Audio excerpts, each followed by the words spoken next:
আচ্ছা দাদু একটু এদিকে আসুক না, বলছি দাদু একটু এদিকে সামনের দিকে আপনি দেখুন ম্যাডাম একটু ক্লোজ হন।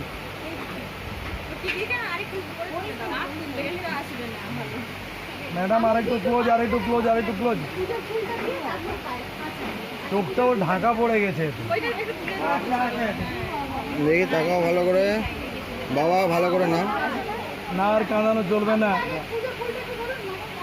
হ্যাঁ দিন দেখি আমরা ছবিটা